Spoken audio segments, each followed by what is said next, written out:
vamos falar então um pouco do quadro clínico da síndrome neurovascular aguda. O quadro clínico ele vai ter íntima relação com o território arterial do qual o paciente está apresentando sintomas, né? Então, agora que a gente revisou um pouco da anatomia, fica mais fácil pensar em que estruturas vão estar sofrendo e vão gerar os sintomas do paciente. Então, por exemplo, se eu tiver um AVC da cerebral média, né, que é aquele vaso que irriga toda a porção lateral do hemisfério cerebral, se for do cerebral média direita ou da esquerda, vai ter uma apresentação relativamente parecida. Então, esse paciente vai ter um déficit motor contralateral, uma hemiparesia, ele vai ter um déficit sensitivo contralateral, uma hemihipoestesia, e alguns achados vão variar conforme o lado do AVC. Então, se for uma cerebral média direita, ele pode ter uma síndrome de heminegligência, onde ele tem uma desatenção para tudo que está à esquerda dele no mundo. Já se for uma cerebral média esquerda, vocês sabem que o lado esquerdo do cérebro, né, que tem a área da linguagem na região perissilviana, ele pode fazer, então, a disfunção de linguagem. Esse paciente vai fazer uma afasia, ele não vai conseguir se comunicar. Nas duas situações, ele pode ter um desvio do olhar, né? Então, o cérebro já não manda olhar para o lado contralateral e esse paciente pode, então, olhar para o lado parético dele. E ele pode ter também a paralisia facial, onde ele vai ter a boca torta, né? Desvio de rima bucal, e a disartria por fraqueza de musculatura que promove a fonação. Então, essa é a síndrome cerebral média, é a mais frequente e aquela que mesmo o público leigo vai lembrar, então, do AVC. O paciente está com hemiparesia, está com a boca torta, está com a fala enrolada, então isso lembra bastante a síndrome de cerebral média. A cerebral anterior, ela tem uma apresentação um pouquinho mais caprichosa, então eu falei que ela vai envolver as porções mesiais aqui, e isso é a área motora da perna.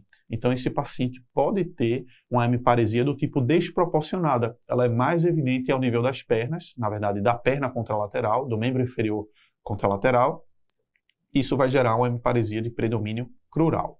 E, além disso, às vezes, a cerebral anterior faz as síndromes cognitivas frontais, né? Então, esse paciente vai ficar frontalizado, como nós dizemos, né? Pode ficar desinibido, ou pode ter o outro inverso, aí, que seria de uma apatia. O paciente fica em uma situação de perda da volição, mas isso é mais difícil de reconhecer. O mais importante é reconhecer o déficit motor de predomínio em membro inferior. A artéria cerebral posterior, ela irriga, que nem eu disse, a região posterior do lobo occipital aqui, né? E aí vamos lembrar do comecinho da faculdade, essa é a área da visão, gente, a área primária da visão no cérebro. Então, o déficit dessa região vai gerar uma hemianopsia e pode dar algumas síndromes cognitivas posteriores, mas o mais importante é lembrar da hemianopsia. O que é então a hemianopsia? É o paciente que tem perda de campo visual, que geralmente elas são do tipo homônimas, né? Então elas estão do mesmo lado, e vai ser contralateral ao occipital que sofreu a isquemia. Então, se o meu paciente tiver uma isquemia do occipital direito, que nem vocês estão vendo no desenho, ele vai ter perda da visão à esquerda dos dois lados. Não? Então, é como se ele só enxergasse metade do mundo com os dois olhos. Esse é o conceito de hemianopsia, déficit visual primário por oclusão da artéria cerebral posterior. A circulação posterior, antes de chegar no cérebro, já dentro do crânio, né, na fossa posterior, ela vai irrigar estruturas muito importantes do tronco cerebral, gente. E como reconhecer, então, o AVC de tronco cerebral? É um AVC extremamente importante ser reconhecido, porque aqui no tronco nós temos estruturas fundamentais para a vitalidade, né? Então, esse paciente, se não for prontamente reconhecido e tratado, ele vai ter lesão de formação reticular, ele vai ter lesão de estruturas que regulam batimentos cardíacos, ritmo respiratório, e esse é um AVC que costuma ser catastrófico. Então, os principais vasos aqui são os vasos ramos das artérias vertebrais, ramos das artérias da artéria basilar e os ramos cerebelares, né? Posterior e o superior também, e aqui no meio você tem a AICA. Então, quais são os sintomas do AVC da artéria cerebral, do sistema vértebro-basilar, né? Da artéria vertebral, da artéria basilar, antes de ele virar a cerebral posterior lá em cima? Esse paciente vai ter desequilíbrio, ataxia cerebelar com perda de coordenação. É muito comum, gente, aparecer a síndrome vestibular. Então, queixa de tontura no pronto-socorro, num paciente com fator de risco cardiovascular, num paciente com a idade já acima dos 50 anos, num paciente que entrou esse sintoma de forma súbita e ficou persistente, ele pode ser, então, uma tontura de natureza cerebrovascular, um AVC do tronco, né? Então, você tem que estar muito atento para essa possibilidade. Esses pacientes vão ter muitos sintomas de nervos cranianos, porque a maioria deles está na região do tronco. Então, ele vai ter disartria, disfagia, né, dificuldade de deglutir, e pode, de forma mais grave, evoluir então com rebaixamento ou mesmo com o coma. Feita essa revisão de quadro clínico, vamos agora sistematizar a nossa avaliação no pronto-socorro.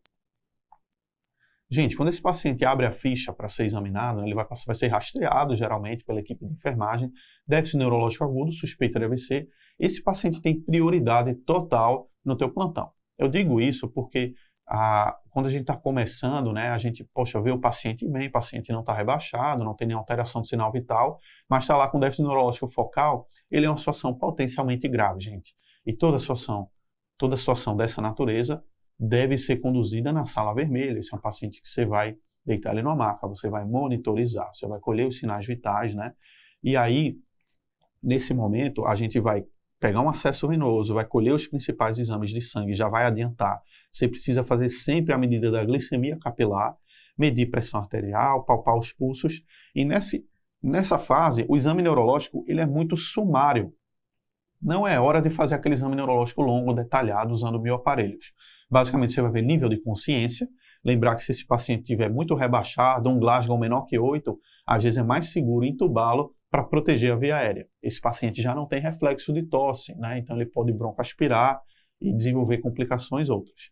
Essa é a hora de bater um olho no paciente, pedir que ele mexa os 4 membros e ver se ele tem um déficit lateralizado, né? Se ele tem uma hemiparesia direita ou uma hemiparesia esquerda. E já olhando aí o paciente, fazendo a inspeção, pedindo que ele mostre os dentes, que ele faça um sorriso, você vai ver então que ele pode ter o desvio de rima bucal. Então, sala de emergência, monitoriza o teu paciente e faz um exame bem objetivo para ver se realmente é um déficit neurológico focal. Agora nós vamos precisar fazer uma anamnese. Se não for com o próprio paciente, porque ele está afásico, ou porque ele está rebaixado, ou porque ele não colabora, essa é a hora que alguém da equipe deve ir no acompanhante ou na equipe do transporte que trouxe o paciente e fazer algumas perguntas para saber se realmente isso deve ser um déficit neurológico focal. Então, a primeira pergunta, como o paciente descreve o sintoma, né? Lembrar, gente, que o paciente não leu o livro. Então, ele não vai dizer, doutor, eu estou com a hemiparesia esquerda.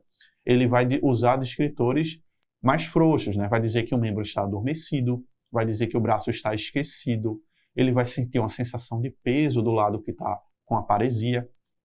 Cuidado, que ele pode ser duas formas. Pode ser uma fala enrolada, que seria uma disartria, né? Um déficit motor do problema aqui da fonação, dos músculos que são usados para articular a fala. E tem aquele paciente que não consegue se comunicar de forma alguma. Ou porque ele não entende, ou porque ele não consegue se expressar. E mesmo que você desse uma caneta na mão dele, ele também não conseguiria. Então, esse segundo paciente, ele tem uma afasia. Então, fala é um pouquinho diferente de linguagem. Fala é o disártrico, ele está com problema motor articulatório. O afásico, ele tem um problema cerebral, geralmente do lado esquerdo, né? No caso do AVC, uma hipoxemia da área perissilviana esquerda, onde ele não consegue nem compreender, nem produzir, em graus variados aí, né? Tem diferentes formas de afasia, que foge um pouquinho do objetivo aqui da aula. A outra pergunta que deve ser feita é assim, isso é um sintoma neurológico focal?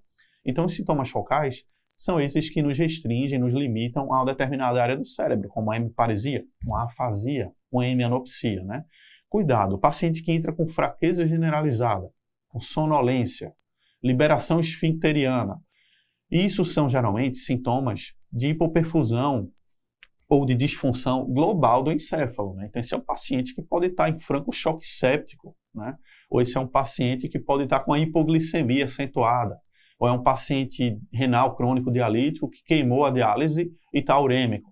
Então, esses sintomas generalizados não podem ser chamados de sintomas neurológicos focais. E lembrar que o AVC é o distúrbio de, geralmente, um vaso intracraniano. Então, na cabeça do neurologista, a gente já está pensando até em qual território está gerando aqueles sintomas. A coisa da perda de consciência, o paciente ali perdeu consciência, né, rebaixou, isso é uma apresentação incomum do AVC, gente. Às vezes pode ser a síncope, né, que é um déficit transitório e rápido aí de perfusão do encéfalo, geralmente de natureza cardiovascular. Ou, se for o AVC da região posterior, realmente o AVC do sistema vértebro-basilar, poderia ser uma apresentação atípica, onde o paciente aí sim rebaixa. Outra apresentação do AVC onde ele pode rebaixar é quando for um sangramento intracraniano, né? Então, AVCH grave, um AVCH de grande monta, pode levar sim o paciente a rebaixar. E as perguntas de ouro que você vai ter que fazer com a família, com o SAMU que trouxe o paciente. Às vezes a gente pega o telefone para ligar para essa família que está em casa, não está ali no pronto-socorro. É o seguinte, quando o paciente foi visto bem pela última vez, porque, mais uma vez, o paciente não vai saber te precisar quanto tempo de sintoma ele tem exatamente, se é 1 hora, se é 2 horas. E se a gente não sabe, a gente vai se ater à seguinte informação: quando ele foi visto bem pela última vez. Muitas vezes, infelizmente, isso foi de noite, antes desse paciente ir dormir, né? Aquelas situações onde ele já acorda com o déficit, wake-up stroke. A outra pergunta: o que esse paciente estava fazendo na hora, né? Então, às vezes o paciente estava trabalhando, ele foi na vigência de um esforço físico, ou a gente não sabe porque o paciente estava dormindo.